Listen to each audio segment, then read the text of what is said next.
Showcase থেকে বাইর করছি তো মাছ তো আমি রান্না করছি। এই রাত্তর মাছ বলতেছি যে আমার শাশুড়ি রে কক্সবাজারে যাওয়ার আইডিয়া কে দিছে? ভাইজান তো আমার কাজ না, এটা নিশ্চয়ই বাট্টুর কাজ। বাট্টু ভাইজান আপনি আমার খালি মারতেছেন কিসের জন্য? আমার অপরাধটা কি? আপনি একটা বার আমার কর। তুই এখনো জানিস না তোর অপরাধ কি?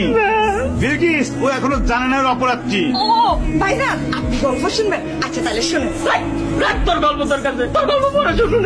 আগে আমার অপরাধটা কি এটা তো কন আমারে। তুই আমার শাশুড়ি মুরব্বী মানুষ, তাহলে তুই উল্টা পাল্টা বুদ্ধি দিচ্ছিস কেন? কক্সবাজারে যাস না এরকম ড্রেস পরে যায় তুই এই কথা বুঝিস? ভাইজান বিশ্বাস করেন আমার কোনো দোষ নাই, সে নিজে সাইডে আমার কাছে এসে বলতেছে আব্বা কক্সবাজারে যাইতে হলে কেমন কি ড্রেস পরতে হয়। আমি তো তারা খালি পরামর্শ দিচ্ছি। আর কিছু করিস নাই না?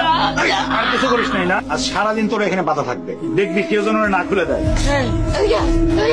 বাদনটা খুলে দে। ও আচ্ছা গল্পটা শুনবেন। আচ্ছা ভাই শোনেন।